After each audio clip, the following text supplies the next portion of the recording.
Bom dia, queridos, graça e paz, amém. Seja muito bem-vindo. Se está na sua casa, sinta-se à vontade, você pode se sentar.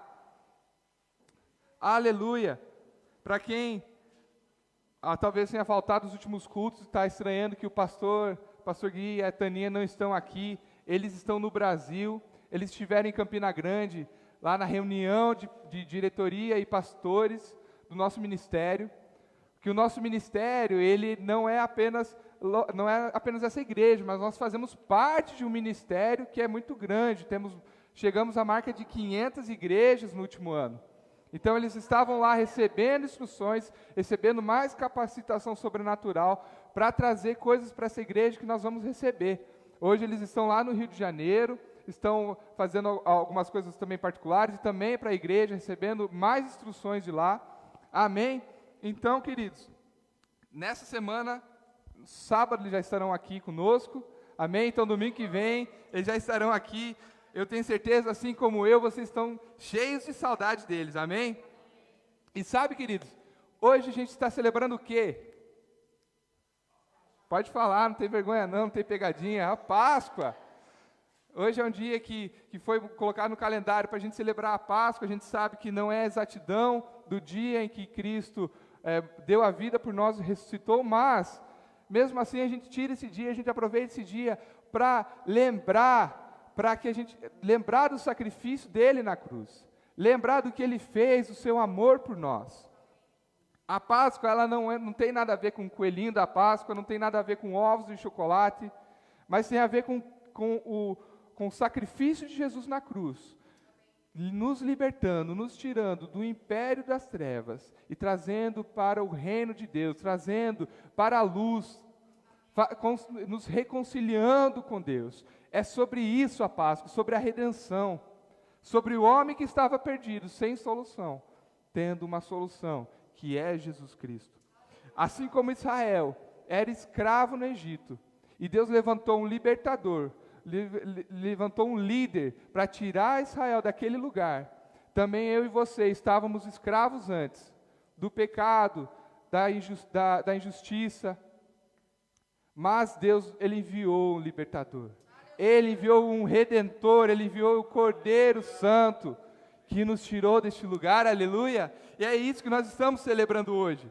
Como eu disse antes, a gente não está aqui celebrando um Jesus que está pregado numa cruz, nós não estamos aqui celebrando Jesus que está sepultado num túmulo, porque Jesus ressuscitou, querido, Ele está vivo, Ele está sentado à destra do Pai, amém. E por isso que nós cantamos músicas de celebração, de exaltação ao nome dEle. Quando nós cantamos que eu sou abençoado, essa é a minha vitória, que nós somos mais que vencedores, nós estamos exaltando o que Cristo fez por nós. Muita gente diz que essas músicas não se devem cantar porque não estão exaltando a Cristo, mas nós só somos mais que vencedores, nós somos abençoados porque Cristo nos fez assim. Se não fosse o sacrifício de Jesus, nós não seríamos nada disso. Por isso nós podemos cantar e celebrar e se alegrar com essas canções, porque Jesus nos colocou nessa posição, e quando nós declaramos isso, nós estamos exaltando o que Jesus fez por nós, amém? Hoje nós vamos falar um pouco da redenção, e eu gostaria que vocês abrissem a palavra comigo, lá em Marcos 14,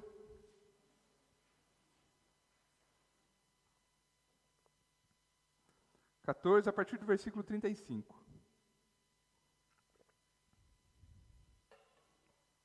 Aleluia, aleluia, Pai. Marcos 14, 35 diz, todos acharam? Amém? E adiantando-se um pouco, esse aqui, eu vou dar um contexto antes, aqui Jesus estava ainda orando a Deus, antes dele ser preso, e diz, e adiantando-se um pouco, prostrou-se em terra e orava para que, se possível, lhe fosse poupada aquela hora, e dizia, Abba, Pai, tudo te é possível, passe de mim esse cálice.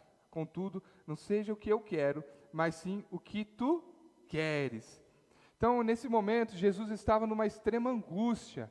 Ele estava passando por um sofrimento interno, porque ele sabia o que ele ia passar. Ele sabia que além de ter toda a sua morte, tudo que fariam com ele, ser humilhado, ele sabia de tudo isso naturalmente, mas ele sabia também que o Espírito de Deus ia se apartar dele, que ele ia experimentar a morte espiritual. Ele sabia o castigo que ele ia experimentar naquele momento. Então Jesus, ele estava realmente muito angustiado, e ele dizia: se for possível, se tiver outra solução, Senhor, que a gente possa fazer isso, mas se não tiver, se for esse o único modo, eu estou disponível, eu vou fazer aquilo que o Senhor quer que eu faça. Jesus não fazia a sua própria vontade, ele fazia a vontade do Pai. E ele decidiu fazer, ele teve sua própria, ele entregou sua vida, ninguém tomou de Cristo. João 10:17, você não precisa abrir lá, mas Jesus diz: por isso o Pai me ama, porque eu dou a minha vida para reassumir, ninguém a tira de mim, pelo contrário, eu espontaneamente a dou. Tenho autoridade para entregar e também reavê-la, esse mandamento recebi do meu Pai. Então ele recebeu esse mandamento do Pai, que ele deveria entregar a sua vida, mas ele tinha consciência de que a qualquer momento ele poderia, ele tinha autoridade, ele tinha poder para decidir de não fazer aquilo. A qualquer momento ele podia descer da cruz, a qualquer momento ele poderia largar tudo aquilo, mas ele decidiu, ele escolheu entregar a sua vida. Sabe, Jesus, ele não era culpado de pecado algum, ele não estava lá quando Adão pecou. Ele não tinha culpa nisso, mas mesmo assim, ele decidiu, mesmo não tendo nada a ver com aquilo, ele poderia deixar isso de lado e não entregar a sua vida. Mas sabe, queridos, ele decidiu, por amor a nós, ele nos amou tanto, que ele decidiu entregar a sua vida. E homem nenhum seria capaz de tirar a vida de Jesus se ele não desse essa autoridade, se ele não deixasse, se ele não se entregasse. Porque, como sabemos, como está escrito na Bíblia, o salário do pecado é a morte. Então, alguém que não trabalhou não pode receber um salário, certo? Jesus não havia pecado, ele tinha cumprido toda a lei, ele cumpriu toda a lei. Então não havia nenhuma condenação, não havia nenhuma brecha com que ele fosse morto, tanto espiritualmente quanto fisicamente. Então ninguém poderia tirar a vida de Jesus. E ele tinha consciência, ele tinha essa consciência, tanto que ele diz: tenho autoridade para entregar, e também para reavê-la. Desculpa. Então Jesus sabia disso, mas ele entregou. E agora sim, lá em João 18, a partir do versículo 13, do contexto que eu expliquei, quando Jesus estava para ser preso, versículo 13 diz: tendo, pois, Judas recebido a escolta dos principais sacerdotes e dos fariseus, alguns guardas, chegou a esse lugar com lanternas, tochas e armas. Sabendo, pois, Jesus todas as coisas que sobre ele haviam de vir, adiantou-se e perguntou-lhes: a quem buscais? Responderam: a Jesus, o Nazareno. Então Jesus lhe disse: sou eu. Ora, Judas o traidor também estava com eles. Versículo 6. Quando, pois, Jesus lhe disse: sou eu, recuaram e caíram por terra.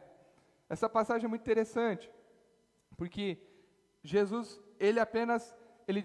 ao dizer sou eu, uma pequena fração da sua glória, da sua divindade, do seu poder, foi ativado. E por essa pequena fração, todos aqueles homens caíram por terra. Então, essa era a autoridade que Jesus tinha. Muitas vezes pensamos que Jesus ele era um pobre coitado, mas não, queridos. Ele é o Rei da Glória.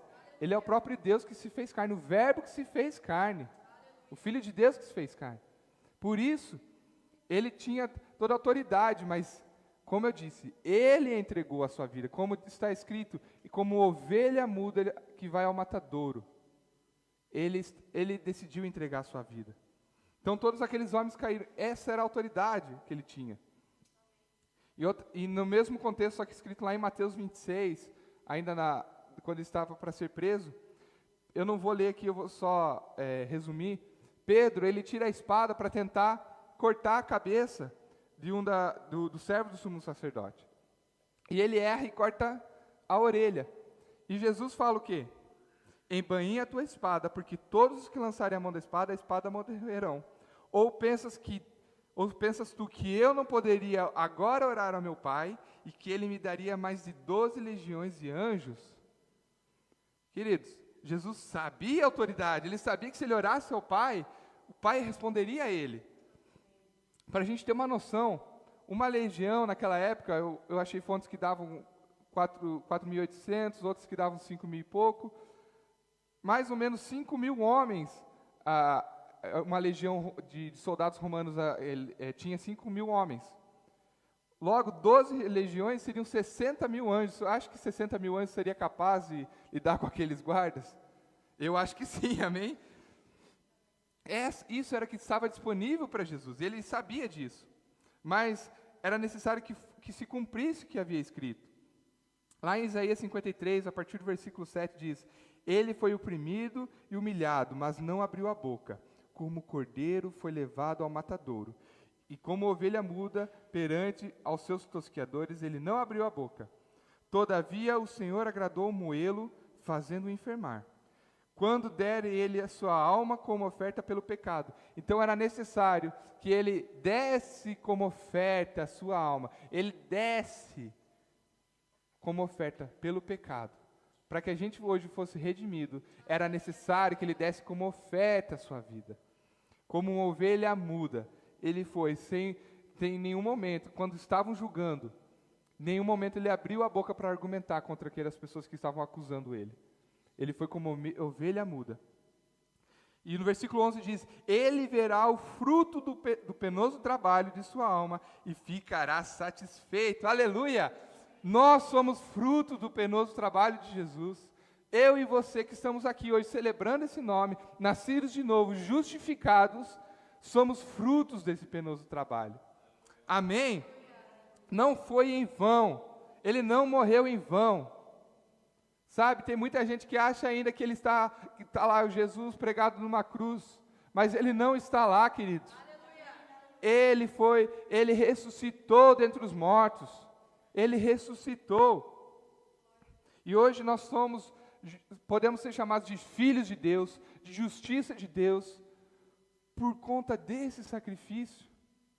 Amém? Aleluia. Você poderia abrir comigo em Marcos 15, a partir do versículo 33, por favor?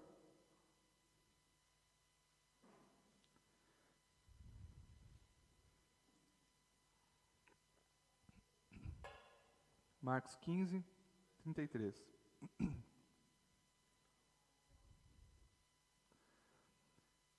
Então Jesus, ele precisava morrer. Era necessário que ele morresse. Primeiramente, a morte espiritual, depois a morte física.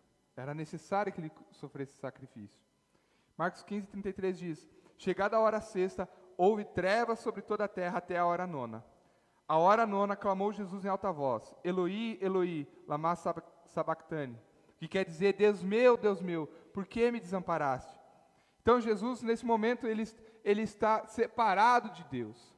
Você consegue imaginar o verbo, aquele que estava com Deus na criação do mundo, o Filho de Deus, que cheio de glória, ele abriu mão de toda essa glória e veio aqui na terra. Porém, ele tinha o Espírito Santo dentro dele. E agora, nesse momento, ele não tem mais. Deus teve que se afastar dele, teve que deixá-lo por conta do pecado. Era necessário que Jesus carregasse o pecado, e aonde a presença de Deus está, o pecado não pode existir, não fica no mesmo lugar. Por isso que você não é mais pecador, você que aceitou a Cristo, você não é pecador. Você é justificado. Porque se o Espírito Santo habita dentro de você, logo você não é mais escravo do pecado. Logo, o pecado, ele é uma pedra de tropeço. A gente cai, a gente se arrepende e muda a nossa vida. Por isso nós não somos mais pecadores. No Novo Testamento a gente não vê nenhuma menção de sermos pecadores. Sabe, queridos? Por isso nós temos que ter... A Amanda falou sobre isso na ministração passada no domingo, você pode entrar lá no YouTube para ver. Ela entrou mais nesse tópico. É muito importante a gente ter essa consciência, entender quem nós somos em Cristo. Porque Ele pagou um preço muito alto muito alto para que a gente tivesse acesso a isso.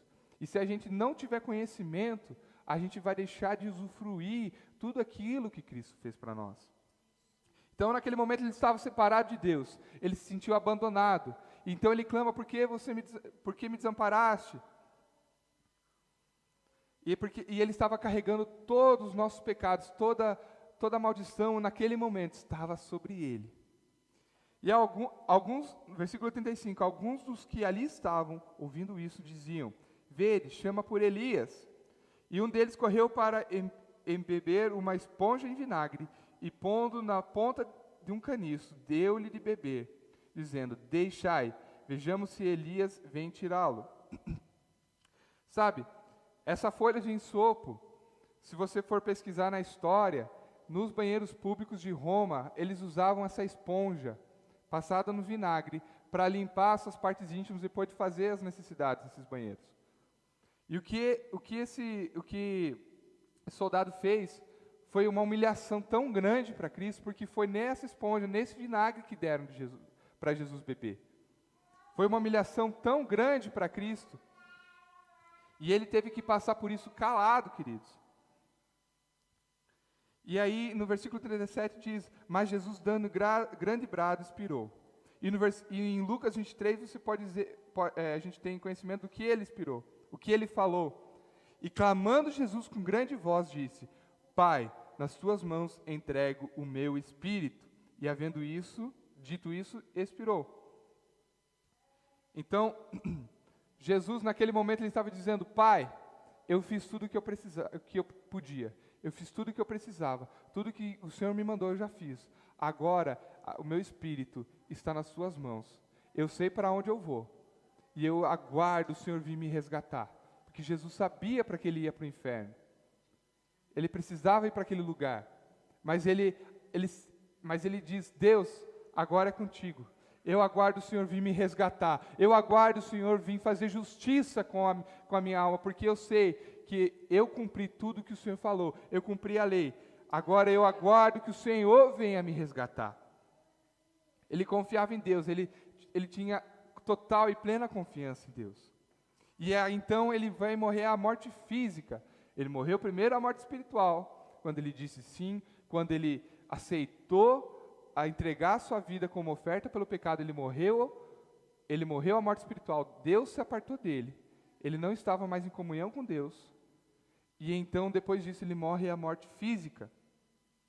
E sabe, quando eu era criança, eu imaginava Jesus morrendo na cruz e indo até o inferno, porque a gente ouvia: Jesus foi lá, foi no inferno e tirou as chaves da mão do diabo. Mas eu pensava que ele chegava que nem, sabe a operação da SWAT, que chega dando chute na porta, jogando granada de fumaça, matando todo mundo, e pegando ele lá e tirando aquilo. Eu pensava que era dessa forma, sabe, queridos? Era isso que eu imaginava na minha cabeça. Até que eu descobri. Eu gostaria que vocês abrissem Salmos 22.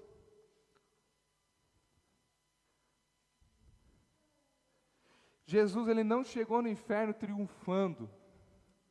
Lembra que ele estava carregando toda a maldição. Todo o pecado estava sobre ele. Ele estava levando aquilo nas costas. Ele estava levando aquilo. Então ele morreu como um injusto. Ele morreu como ímpio. No sentido que ele estava sofrendo a condenação como ímpio. Ele não havia cometido nenhum pecado, mas ele estava tendo a condenação de um ímpio. E olha o que diz lá em Salmos 22, 1. Deus meu, por que me desamparaste? Olha que interessante, a mesma frase que Jesus havia de dizer. Muitos anos depois, lá na cruz, Davi já teve uma inspiração divina para escrever esse salmo. Porque se acham longe de mim a salvação, as palavras de meu bramido. Deus meu, clamo de dia e não me respondes. Também de noite, porém, não tenho sossego. Contudo, tu és santo, entronizado entre os louvores de Israel. Versículo 6. Mas eu sou verme e não homem, opróbrio dos homens e desprezo do povo. Vou abrir um parênteses aqui, querido. Tem muita gente que tira esse versículo aqui para achar que é a própria condição, achar que aquilo ali está falando para si. Mas não é bom que a gente Leia textos isolados, versículos isolados, sem ler o contexto. Porque senão você vai ler isso aqui, você vai achar que está falando de você mesmo. E não é, queridos. Aqui é um salmo inspirado por Deus, revelando aquilo que Jesus estava passando. Então era como Jesus se sentia naquele momento, era como Jesus estava, era a situação dele naquele momento. Ele tinha sido condenado como ímpio, como eu falei, estava sofrendo uma condenação terrível. Versículo 7, todos os que me veem zombam de mim, afrouxam os lábios e meneiam a cabeça. Confiou no Senhor, livre-o ele, salve-o, pois ele, nele tem prazer. Muitos touros me cercam, fortes touros de Bazã me rodeiam. Contra mim abrem a boca como faz o leão que despedaça e ruge. Derramei-me como água e todos os meus ossos se desconjuntaram. Meu coração fez como cera e derreteu dentro de mim. Secou meu vigor como um caco de barro e a língua se me apega ao céu da boca. Assim me deitas no pó da morte. Cães me cercam, uma súcia de malfeitores me rodeia. Transpassaram minhas mãos e os pés. Posso contar todos os meus ossos, eles estão olhando e encarando em mim. Repartem entre si as minhas vestes, e sobre a minha túnica deitam sortes. Se você for ler lá nos evangelhos, é narrada essa parte, que os soldados que crucificaram Jesus, eles repartiram as vestes de Jesus, e a túnica, por não haver costura, eles não conseguiam dividir, eles lançaram sorte sobre elas para ver quem ficaria com a túnica de Jesus. Então, olha o nível de detalhe que foi profetizado muito antes de Jesus. Tu, porém, Senhor, não te afastes de mim, força minha, apressa-te em socorrer-me. Jesus falando, Senhor, apressa-me em socorrer, porque esse castigo é muito grande. Jesus está passando por um castigo terrível, ele foi ao inferno condenado. Satanás, ele estava fazendo a festa, porque ele achou que havia vencido. Sabe, eu não vou ler aqui, mas você pode ler em casa, Salmos 88 também fala muito de como Jesus estava naquela situação lá no inferno. Versículo 6, Salmo 88 diz, puseste-me na mais profunda cova, nos lugares mais tenebrosos, nos abismos. Sobre mim pesa a tua ira, tu me abates com todas as tuas ondas. Então Jesus estava nesse lugar. Ele foi até o inferno condenado, e Satanás estava fazendo uma festa. Ele achava que tinha vencido. Ele achava que tinha vencido Deus. Jesus, ele teve que ir até o Hades, que é o lugar de tormento. É o lugar onde os ímpios, aqueles que morreram sem Cristo, vão. E ele teve que ir para aquele lugar para que eu e você não fôssemos lá. Sabe, irmãos? Isso é maravilhoso. Ele assumiu essa culpa, ele assumiu esse castigo, para que eu e você não precisássemos. Ele estava suportando todo o fardo que era nosso. Então, nesse momento que ele estava lá, sofrendo toda essa humilhação, ele aguardava o Pai vir socorrer, o Pai vir fazer justiça com ele, porque ele não havia pecado, ele havia cumprido a lei de Moisés, o que era necessário para que uma pessoa fosse salva, porém homem nenhum poderia cumprir aquela lei. Então, Jesus estava aguardando, e toda doença, toda enfermidade, toda miséria, como a gente pode ver lá em Isaías 53, estava sobre ele naquele momento. E ele fez tudo isso por amor a nós, para que a gente não pudesse passar. Ele fez a substituição. O que era o castigo que era nosso, ele tomou, para que a gente pudesse ter comunhão novamente com Deus. Ele foi ao inferno, para que hoje eu e você, em Cristo, a gente possa estar sentado com Deus, à direita de Deus, em regiões celestiais, como diz Efésios 2. Então Satanás achou que tinha derrotado Jesus. Ele achou que tinha derrotado, o que tinha vencido Deus. Que aquele plano de Deus havia sido derrotado. Ele achou que Jesus era mais um dos profetas. Ele talvez achou que Jesus, assim como Moisés morreu, assim como Josué morreu, assim como Davi morreu, ele achou agora mais um morreu. E em 1 Coríntios 2,8 diz, sabedoria é essa que nenhum dos poderosos desse século conheceu, porque se a tivessem conhecido, jamais seriam crucificados, Senhor da glória. Aleluia! Satanás estava enganado, querido. Ele estava enganado. Porque ele tentou de várias formas acabar com o plano de Deus. Sabe, irmãos? Ele tentou, quando Jesus estava para nascer, ele tentou matar Jesus quando criança. Ele tentou fazer, quando Jesus está no deserto, fez a tentação de Jesus, tentando com que Jesus negasse o seu ministério, adorasse o diabo, entregasse tudo a ele. Ele instigava Jesus para que ele descesse da cruz. Lembra quando a gente lê lá nos evangelhos que quando ele estava na cruz ele falava: desce daí, você não é o Cristo, você não é o Filho de Deus, então salva-te a ti mesmo, desce dessa cruz. Ele estava a todo momento instigando Jesus para que ele usasse a sua autoridade, usasse a sua glória para descer daquele lugar. Porém, Jesus, ele precisava passar por aquilo como um homem. Ele abriu mão da sua glória, ele abriu mão de toda a sua autoridade. Ele precisava passar por todo aquele sofrimento como um homem, sofrendo toda a angústia de um homem, toda a dor de um homem. Quando eu digo de um homem, homem e mulher, é a humanidade também, queridos? Então Jesus em nenhum momento fez isso. Ele passou tudo aquilo calado, sofrendo tudo que ele precisava sofrer. E aí a gente chega lá no Salmo 23, salmo muito conhecido. Também é um salmo messiânico. Senhor é o meu pastor, nada me faltará. Ele me faz repousar em pastos verdejantes. Leva-me para junto das águas de descanso, refrigera-me a alma. Guia-me pelas veredas da justiça, por amor do seu nome. Ainda que eu ande pelo vale da sombra da morte, não temerei mal nenhum, porque tu estás comigo.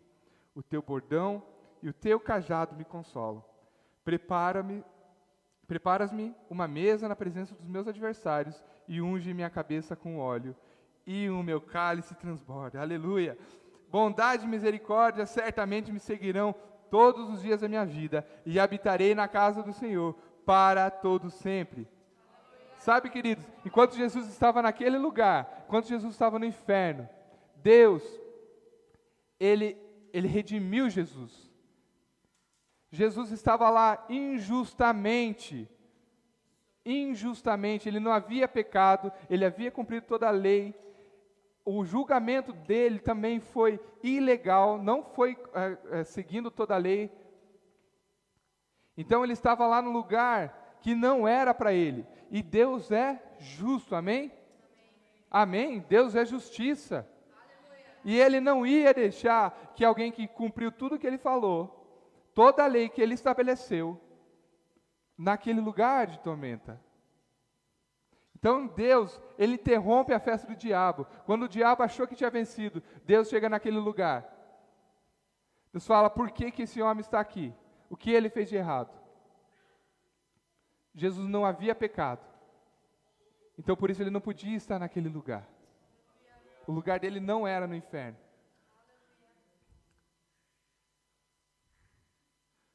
Gostaria que vocês abrissem em Atos 2, 23.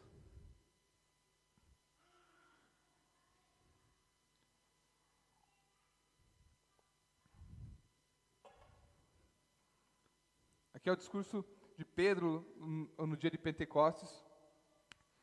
E a partir do versículo 23 diz: sendo este entregue pelo determinado desígnio da presciência de Deus, vós o matastes, meu amigo, o português, vós o matastes, crucificando-o por mãos de iníquos, ao qual, porém, Deus ressuscitou, rompendo os grilhões da morte, porquanto não era possível que fosse ele retido por ela.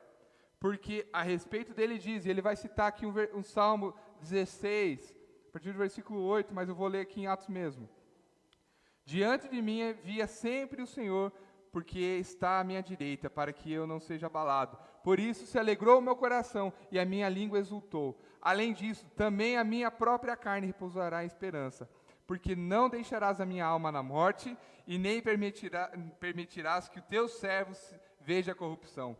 Fizeste-me conhecer os caminhos da vida, encher-me-ás de alegria na tua presença. Jesus sabia que ele não ficaria naquele lugar. Ele sabia que Deus viria socorrê-lo, iria levá-lo para o lugar que ele deveria estar. E sabe, irmãos, por conta disso, Jesus, ele não apenas ressuscitou ele mesmo, mas ele levou consigo todos aqueles que estavam no seio de Abraão. Todos aqueles que no Antigo Testamento morreram crendo que viria o Messias, que guardaram os mandamentos do Senhor, todos esses, quando morriam, eles não iam também para o Hades, para o lugar de tormento, mas eles iam para o lugar chamado seio de Abraão, aguardando o Messias, aguardando justiça. E sabe, queridos, lá em Efésios 4:8 diz que quando ele subiu às alturas, levou o cativo o cativeiro e concedeu dons aos homens.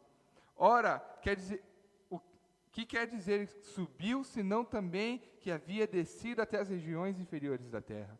Aquele que desceu é também o mesmo que subiu acima de todos os céus para encher todas as coisas. Então, Jesus, quando ele é ressurreto, ele leva consigo todos aqueles que estavam no seio de Abraão, aguardando o Messias.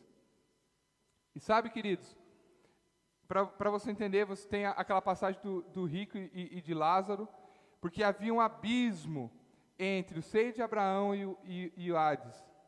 Não havia nenhuma forma de um passar para lá e outro para cá. Então, quem morria aguardando o Messias estava nesse lugar esperando por justiça. E Jesus veio e cumpriu, e fez justiça àqueles homens que aguardaram, esperando, que eles criam que o Messias viria. Amém? Então, Jesus ele vai ressuscitar. No terceiro dia, ele ressuscita. Ele sai dentre os mortos. E eu gostaria que vocês abrissem lá em Salmos 24:3.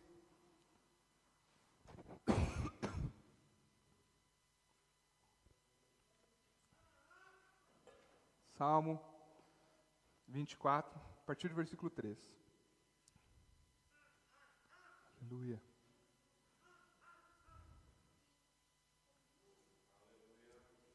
Quem subirá ao monte do Senhor? Quem há de permanecer no seu santo lugar? Essa era uma pergunta que ecoava, era uma pergunta que era feita. Quem poderá chegar à presença de Deus? Qual será o homem que chegará à presença de Deus se ele está afastado por causa do pecado?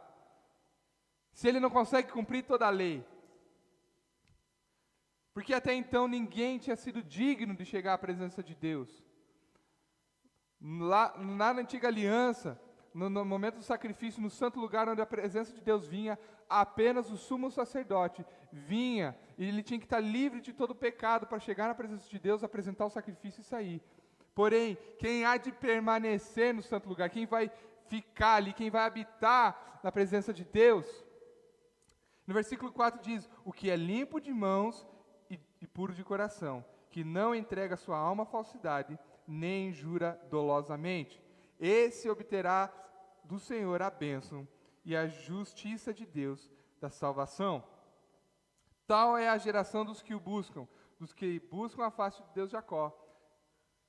Amém, queridos? Então, era necessário que alguém fosse limpo de coração, limpo de mãos e puro de coração, para chegar à presença de Deus, para voltar a esse lugar onde Adão deixou de estar, onde Adão perdeu todo o relacionamento com Deus. Agora, o homem antes estava afastado de Deus, não poderia mais realmente habitar no mesmo lugar que ele, Deus não poderia habitar em seu espírito. Porém, no versículo 7 diz: levantai, ó portas, as vossas cabeças, levantai-vos, ó portais eternos, para que entre o Rei da Glória. Quem é o Rei da Glória? O Senhor forte e poderoso, o Senhor poderoso das batalhas. Levantai, ó portas, as vossas cabeças, levantai-vos, ó portais eternos, para que entre o Rei da Glória. Quem é esse Rei da Glória? O Senhor dos exércitos. Ele é o Rei da Glória. Queridos, Jesus é o Rei da Glória. Ele morreu justo, ele tinha o seu coração puro. E ele morreu injustamente, agora ele está chegando à presença de Deus, o primogênito dentre os homens. Aquele que chegou, e o primeiro a chegar na presença de Deus. trazendo consigo o seu sacrifício para apresentar na presença de Deus. Ele estava chegando então ao Monte Santo de Deus, queridos. Aleluia, aleluia, Jesus, o Rei da Glória. Onde homem nenhum, pela sua capacidade natural, poderia fazer. Onde eu e você não teríamos forças naturais para cumprir toda a lei. Jesus foi lá, vendo que a gente não conseguia. Ele foi lá e deu a sua vida por nós. Para que hoje a gente não precisasse mais cumprir, não precisasse mais fazer coisas para ser abençoado. Não precisasse mais buscar fazer sacrifícios para ter o nosso pecado encoberto. Mas porque pela graça de Deus, a gente pudesse receber a Cristo, a gente pudesse ser salvo, a gente pudesse ser abençoado. Você não recebe uma bênção ou outra de Deus, não, querido. Você é abençoado, você é curado, você é próspero, porque Jesus te fez assim. Hoje, o Espírito Santo habita dentro de você, porque Jesus te fez justo. Por causa dele, ele foi o Cordeiro sem mácula, sem pecado. Ele tirou o pecado do mundo. Glória a Deus, Ele vive. E essa é a parte mais importante de tudo. 1 Coríntios 15, 17 diz: e se Cristo não ressuscitou, inútil é a fé que vocês têm, e ainda estão em seus pecados. Portanto, Jesus ter ressuscitado é a nossa garantia que nós temos o perdão dos nossos pecados. É a garantia em que eu e você, quando deixarmos esse mundo, estaremos com Deus. Se Ele tivesse ainda morto, se Ele tivesse sepultado, significaria que nós estaríamos fazendo isso aqui em vão, pura religiosidade, queridos. Pura religiosidade. Mas não, amados, Ele ressuscitou, e por isso nós estamos louvando, nós estamos aqui adorando. Quando nós cantamos, nós estamos cantando a um Jesus que vive. Quando nós oramos, nós estamos orando a um Jesus que vive, a um Deus que vive, queridos. Que se manifesta dentro de nós. Que se manifesta aqui. A sua palavra tem poder, queridos. Já vi tantas pessoas serem curadas pelo nome de Jesus. Eu já vi tantos demônios saírem pelo nome de Jesus. Já vi tantas histórias serem mudadas por causa do nome de Jesus. Porque Ele tem poder, queridos. Ele tem poder, não é um Deus morto. E sabe o que é melhor, queridos? Porque o Espírito Santo habita dentro de nós. A gente não podia fazer nada, mas a gente aceita e recebe a Cristo. E Ele vem habitar dentro de nós. As religiões no mundo, elas se baseiam no que o homem tem que fazer para alcançar um perdão, para alcançar uma misericórdia de algum Deus, do que ele tem que se sacrificar, às vezes fazer realmente sacrifícios, se machucar, fazer peregrinações, para alcançar de alguma forma uma bênção, uma misericórdia ou qualquer coisa que seja. Mas o Evangelho não se baseia no que eu e você podemos fazer, ele se baseia no que Jesus fez. E nós só precisamos receber de Cristo, receber Ele como nosso Senhor e Salvador, dar a nossa vida para Ele, para que a gente viva conforme Ele quer, porque Ele vai nos levar em um lugar bom, para que a gente ande em abundância, para que a gente ande em prosperidade, para que a gente ande em cura divina. Essa é a vontade do nosso Pai para mim e para você. Amém? Então Ele ressuscitou e Ele está assentado à direita do Pai. E eu e você estamos com Ele naquele lugar. Colossenses 2,13. Você pode abrir comigo? Aleluia. Aleluia, Pai.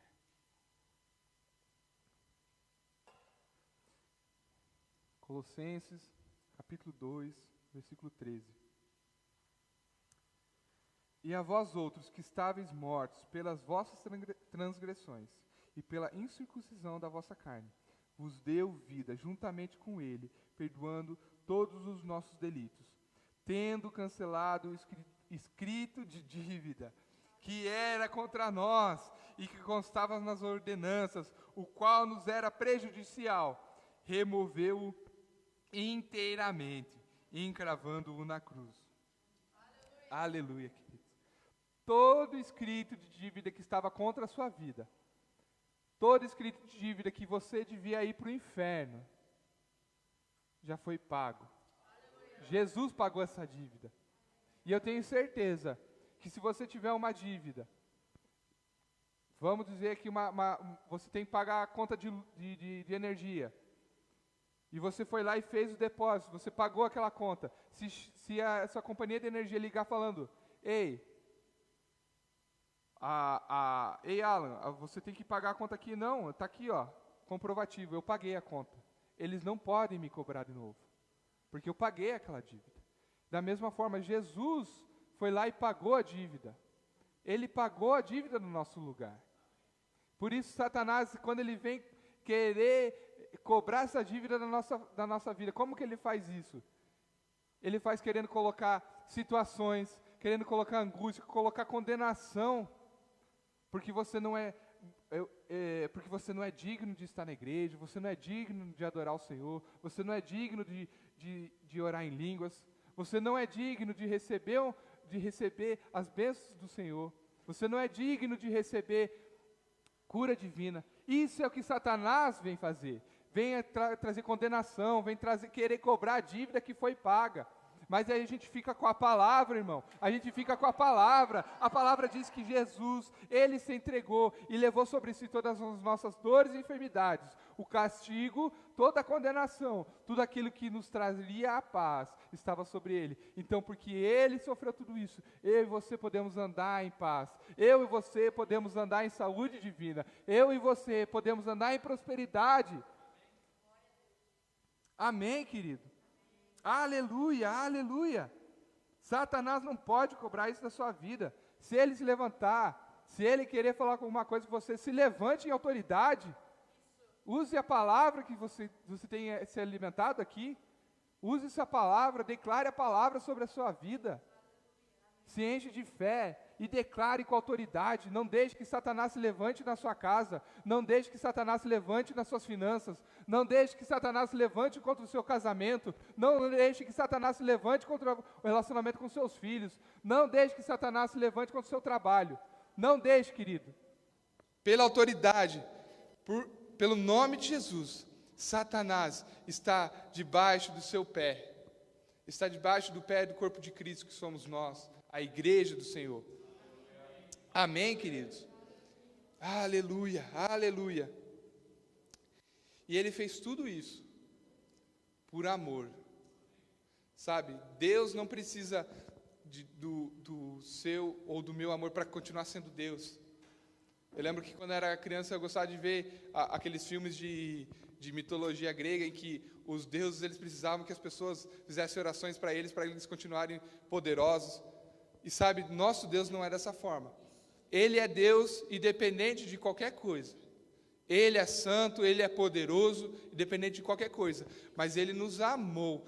João 3,16 diz que, porque Deus amou o mundo, de tal maneira, deu o seu Filho unigênito, para que todo aquele que nele crê, não pereça, mas tenha a vida eterna. E no versículo 17 diz que Ele não enviou Jesus para que julgasse o mundo. Sabe, queridos, a lei de Moisés, ela já expunha o pecado do homem. Ela já colocava o nosso pecado em evidência. Não precisava que chegasse alguém para julgar o nosso pecado, porque a gente já estava condenado. Mas precisava de alguém que nos redimisse. Então Jesus veio para nos redimir, não veio para te julgar. Se você está sob julgo de Satanás, se Satanás tem colocado coisas na sua mente, ei, queridos, o teu Salvador morreu para que você tivesse vida. E Ele não está te condenando. Então não fique com o que Satanás fala sobre a sua vida. Não fique com o que Satanás diz a respeito de você. Fique com o que a palavra diz a respeito de você. Amém? Aleluia, estamos quase finalizando. Eu gostaria que vocês abrissem em Filipenses 2. Aleluia.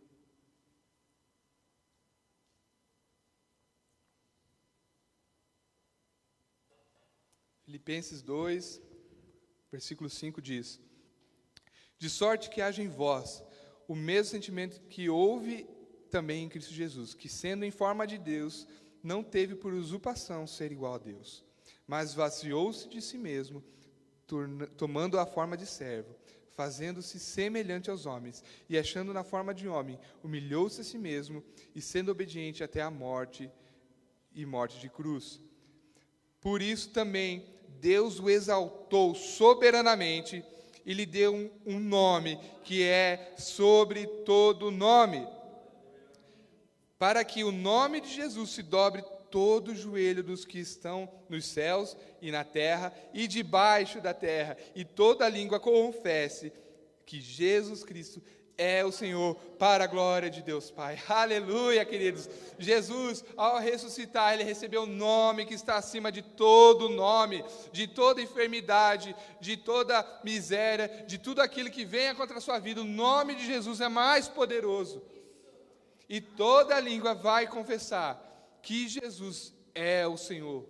Toda língua irá confessar um dia que Jesus Cristo é o Senhor. Mas nós, queridos, aleluia, porque nós temos a oportunidade de confessar aqui na terra, irmãos. Nós confessamos aqui na terra e nós não experimentaremos o inferno. Sabe, irmãos, eu creio que logo Jesus está vindo para arrebatar a sua igreja, irmãos. Vai ser um momento maravilhoso. Aleluia, Pai. Glória a Deus.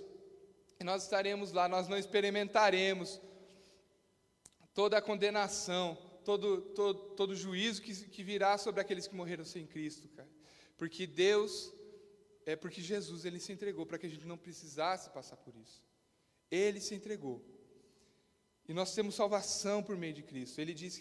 A Bíblia diz que, Jesus disse, eu sou o caminho, a verdade e a vida. Ninguém vem ao Pai a não ser por mim. Jesus é o único caminho para Deus. Jesus é o único caminho para a salvação. Sabe, por falta de informações, pessoas acham que elas vão ser salvas se elas vão na igreja ou deixam de ir na igreja. Elas têm quase um caderno de falta lá. Se tiver mais de 25% de falta no ano, pode ser que essa vida aí espiritual esteja meio... Mas sabe, queridos, vir na igreja, ela é importante por outros motivos, para o seu crescimento, para o seu avanço, para você ter comunhão com o seu irmão, para você receber o alimento que é a palavra, para você estar realmente com os seus irmãos em Cristo, com a igreja, avançando, para que você exerça o seu ministério. Tem muita importância a gente estar aqui congregando, mas não é o que salva o homem a igreja ou a placa da igreja, não é o verbo da vida que salva o homem. Que salva o homem é Jesus. Nós não somos salvos por boas obras, nós não somos salvos por dar o dízimo ou deixar de dar o dízimo, nós não somos salvos porque a gente faz uma caridade ou porque a gente deixa de fazer. Nós somos salvos por Jesus, e a gente faz as boas obras porque a gente tem Cristo, porque a gente tem uma nova vida, e é essa a nossa nova identidade. Amém, desculpa. Essa é a nossa nova identidade. Por isso a gente faz essas coisas, por isso que a gente dá o dízimo, porque a gente honra a Deus. Eu não vou pregar sobre dízimo agora não, querido, só estou abrindo um parênteses. Mas sabe, é porque a gente recebeu de Deus, agora a gente vive a nossa vida para Cristo. Amém? Romanos 10, 9, o que diz lá? Se com tua boca confessares Jesus como Senhor, e em teu coração creres que Deus o ressuscitou dentre os mortos, serás salvo.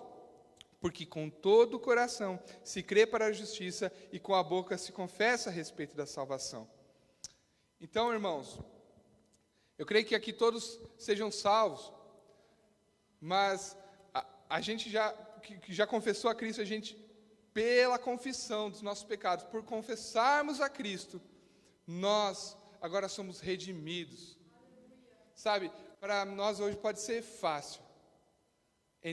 Pode parecer simples. Como assim? Eu sou salvo apenas em confessar Jesus? Mas o preço que Ele pagou foi muito caro, para que hoje eu e você fôssemos redimidos. E sabe, irmãos, para finalizar, me veio uma palavra antes de começar essa ministração, que lá em Êxodo 12, quando Deus estabelece a Páscoa, no versículo 13, eu vou parafrasear aqui, ele diz que quando o anjo da morte passava sobre as casas para tirar a vida do primogênito de cada família, ele via o sangue que era passado nos umbrais da porta, e dali ele não poderia entrar. Sabe, hoje na nova aliança, quando Satanás ele passa querendo entrar na nossa vida, ele vê o sangue de Jesus na minha e na sua vida, e por isso ele não pode nos tocar, ele não pode tirar sua vida, ele não pode te colocar doença, ele não pode tocar na sua área financeira, ele não pode tocar no seu relacionamento familiar, queridos. Por meio de Jesus, nós somos curados, queridos. A cura, a saúde divina disponível para nós. Por isso, se você hoje está passando por alguma dor, alguma enfermidade, eu gostaria de te convidar para vir aqui na frente, porque pela autoridade do nome de Jesus, essa dor, essa doença tem que sair. Amém, queridos? Aleluia. Aleluia. Jesus, ele pagou o preço, para que eu e você pudéssemos andar em saúde divina. Amém. Aleluia. Aleluia, Pai. Se você tem sentido angústia, ou Satanás tem querido colocar condenação na sua vida, vem aqui, a gente vai orar por você. Porque você agora recebeu a palavra, você está instruído sobre isso. E Satanás não pode mais agir na sua vida. Amém? Aleluia, aleluia, Pai. Obrigado, Senhor. Obrigado, Pai. Aleluia. Não deixe que timidez te pare, não deixe que nada te segure. Aleluia, Pai. Amém, Senhor. Aleluia. Amém? Aleluia. Glória a Deus. Amém, Pai. Aleluia, se não tem ninguém pedindo oração por cura, isso é um bom sinal, amém? Quer dizer que a gente está andando em saúde divina, isso é maravilhoso.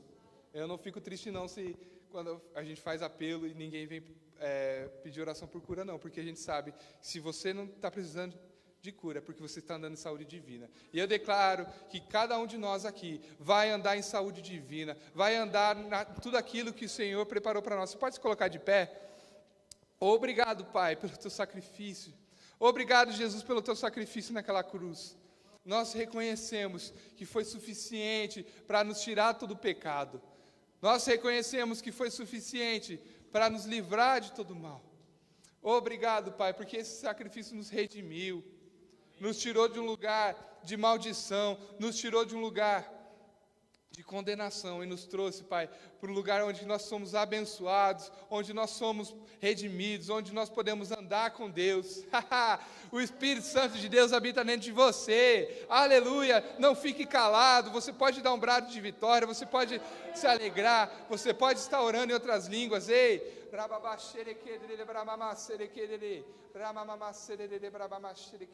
Obrigado, Deus. Aleluia, Pai. Aleluia. Levante sua voz. Aleluia. Hoje não é um dia de tristeza. Hoje não é um dia de nos lamuriarmos porque Jesus morreu, mas a gente tem que se alegrar porque Ele ressuscitou e Ele está vivo. Aleluia, Pai. Aleluia. Hoje é um dia de festa. Hoje é um dia de celebração. Aleluia, Pai.